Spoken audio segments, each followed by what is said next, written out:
আবু সাইদ মুক্ত হই হই রই রই দিল্লি না ঢাকা আমার ভাই কবরে গুলি কেন বাহিরে চালো রে চালো আগুন জ্বালো সকল গদিতে আগুন জ্বালো একসাথে খানকে মাগির গদিতে আগুন জ্বালো একসাথে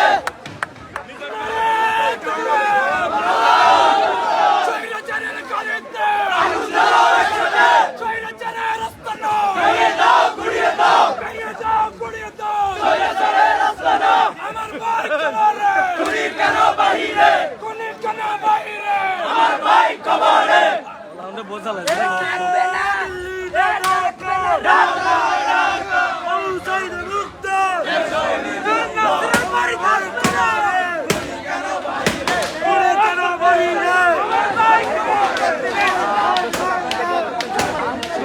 এবং অগ্নিকাণ্ডের যে কার্যক্রম সেটি কিন্তু এখনো পর্যন্ত চলছে এবং বুল্ডেজার যে কর্মসূচি দেওয়া হয়েছিল সেটি তারা করছেন এবং যে দেওয়ালগুলো রয়েছে বাকি সেই দেওয়ালগুলো কিন্তু ভেঙে ফেলা হচ্ছে এবং বিভিন্ন প্রকার কথাবার্তা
সুপ্রিয় দর্শক সবাইকে শুভেচ্ছা জানাচ্ছি। আমরা এই মুহূর্তে রয়েছি ফেনী শহরের বারাইপুর এলাকায়। আমরা দেখতে পাচ্ছি এখানে বিক্ষুব্ধ ছাত্র জনতা ফেনী 1 আসনের সংসদ সদস্য আলাউদ্দিন আহমেদ চৌধুরী নাসিমের বাড়ি ভাঙচুর করছে।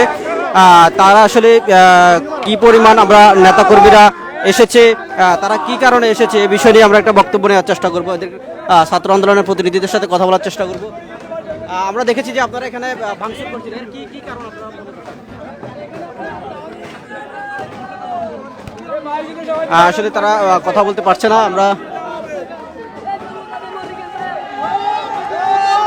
কে পড়ছে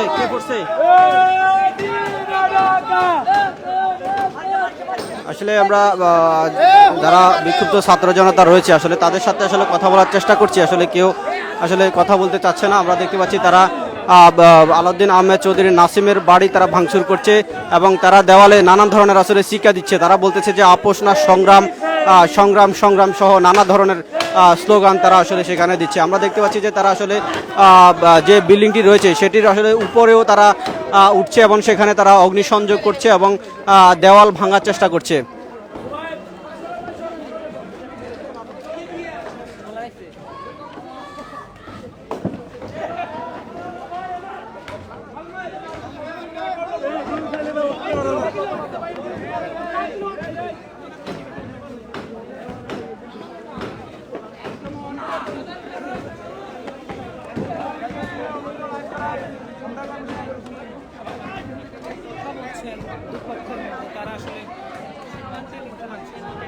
আমাদেরকে এটা মেনটেন করতে হবে যে আমাদের আওয়ামী লীগের কারণে আমাদের অন্য কোনো ভাইকে নিশ্চিত হচ্ছে কিনা। আমরা দেখেন যেখানে আমরা আওয়ামী লীগের পার্টি একবারে শেষ, পাশে আমাদের শহীদ মিনার আছে এবং আমরা যদি আজকে মাস্টারপাড়া যাই এই মুহূর্তে ওইখানে শুধু মাস্টারপাড়া আমাদের সাথে অনেক লোক ঢুকে যাবে, কারণ আমরা ওই জন্য যাচ্ছি আমাদের বাইরেও মাস্টারপাড়া তো কেউ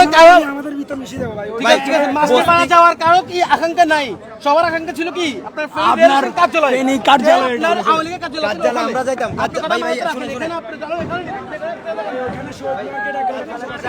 ওইখানে শহীদ মার্কেটটা আছে, যদি ওইখানে আগুন ধরে আপনি দায়ী নিবেন, আপনি এটা বুঝতেছেন না কেন ভাই? আপনার মনে আমার মনে না ফ্রেশ, যদি দ্বিতীয় মহল যদি এখানে কোনো একটা সমস্যা করে ফেলে এটার দায়িত্ব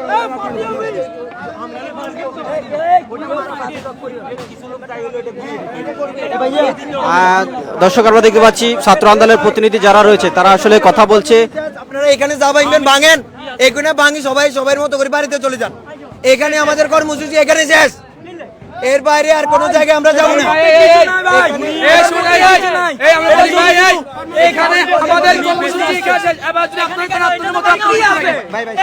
আমাদের কর্মসূচি শেষ,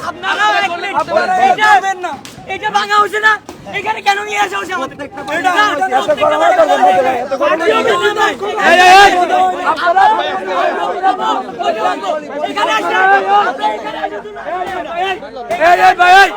আপনারা আপনাদের মতো ভাঙচুর করেন, এটা আমাদের দায়িত্ব নাই। আপনারা আপনাদের মতো ভাঙচুর করেন।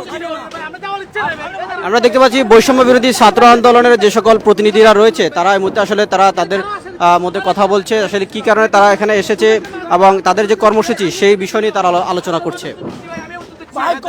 আমি উত্তর দিচ্ছি ভাই, এখানে আমরা আপনাদেরকে আসছি না, আপনাদেরকে এখান থেকে আমরা বলছি আমাদের কর্মসূচি। আপনারা যদি এবারে নিজাম হাজারিন যদি পিএমপির অফিসে ভাঙেন, আমাদের কোনো দায়িত্ব নাই, ভাঙতে পারেন যান। আমি বলছি ভাঙতে পারেন ভাই, ওইটা দায়িত্ব আমার নাই, ভাঙতে পারেন আপনারা।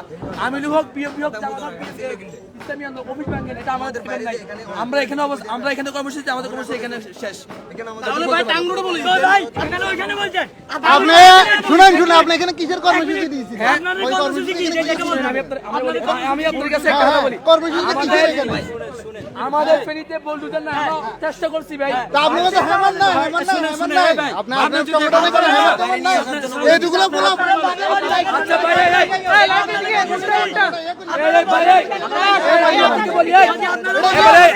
আপনারা যান, আমরা আছি, আপনার সাথে আমরা আছি, আপনারা যান।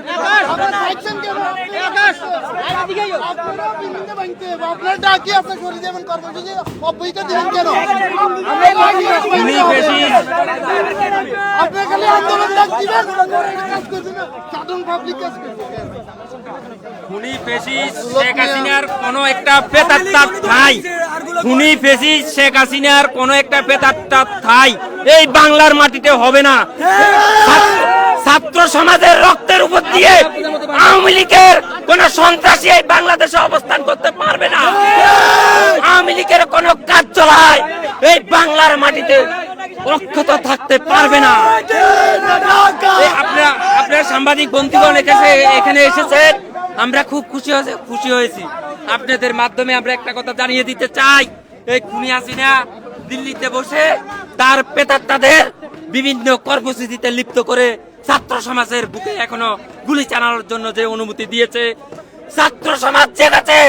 খুনি হাসিনার প্রেতাত্মাদের ঠাঁই এই বাংলার জমিনে হবে না। আওয়ামী লীগের প্রত্যেক দেজা মাদারি সহ নাসিম সহ আওয়ামী লীগের প্রত্যেকটা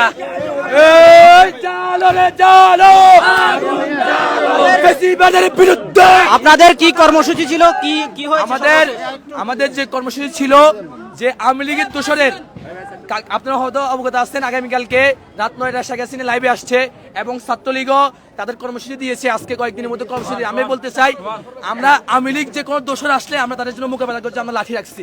দ্বিতীয়ত আমি এটাই বলতে চাই, আজকে আমাদের প্রথমত ফেনী থেকে শহীদ মিনার থেকে প্রোগ্রাম ছিল আমাদের যে নাসিমের বাড়ি ভাঙবো আমরা, যেহেতু আমাদের ফেনীতে বুলডোজার নাই, আমরা পার্শ্ববর্তী জায়গা থেকেও চেষ্টা করছি কিন্তু পাই নাই। এই বিধে আমি সবাই কাছে দুঃখিত প্রকাশ করতেছি। আমরা এর মধ্যে আওয়ামী লীগের যেখানে বাড়িঘর আছে সবাই সবার মতো ভাঙতে পারেন, এর দায়ভার আমরা নাই। যদি আপনারা ভাঙতে পারেন, বাংলা অনুমতি আমরা আসছি ভাই, আপনারা ভাঙতে পারেন। আপনাদের এর পরবর্তী কর্মসূচি কি? আমাদের এই পরবর্তী কর্মসূচি আওয়ামী লীগের যেখানে আওয়ামী লীগের ঠাই হবে, আওয়ামী লীগ যেখানে, এরপরে আমাদের কর্মসূচি আমরা এখান থেকে আবার স্লোগান নিয়ে আমরা শহীদ মিনার যাবো। আমরা সবাই শহীদ মিনার যাই, আমাদের ওইখানে কর্মসূচি শেষ করে দেবো। ধন্যবাদ। চলেন আমরা শুধু এখনো তো আওয়ামী লীগের আপনারা, আমি বলতেছি আপনারা যান ভাই, যান, কিন্তু আগুন ভাই ভাঙতে পারেন, আগুন লাগাবেন না। আপনারা আমাদের অভিভাবক ভাই। ভাই এই বিপ্লবী, এই আপনি বৈষম্য ছাত্র আন্দোলন আগুনের মধ্যে কোনো নাই, বাঙ্গাসুরের মধ্যে আছে। আগুনের মধ্যে নাই, বাঙ্গাসুরের মধ্যে আছে। তাও আমি জানেন ফেনী প্লেয়ারের নিচে ছাত্র সমাজের রক্ত ঠিক আছে, আমি এখনো পড়ে আছে, এখনো শুকায় নাই। চারটা লাশ নিয়েছি, দাঁড়ান, ওটা চিলে লাভ হবে না, ঠান্ডা মাথায় আমি বলি। এখানে আমরা কর্মসূচি যেটা করছি না, ভাঙছি না, আমাদের খুব যেটা ঝাড়ছি না, ঠিক আছে, ঠিক আছে। এখন আমরা যদি ধরেন আমাদের কার্যালয় গেলাম, ঠিক আছে, ওইখানে যাই ধরি শহীদ মিনার, শহীদ মার্কেটে আগুন ধরে দিই, ওটা দায় পেয়ে গেলে তাহলে আপনারা গোপনীয় ভাবে হলো এখন এখান থেকে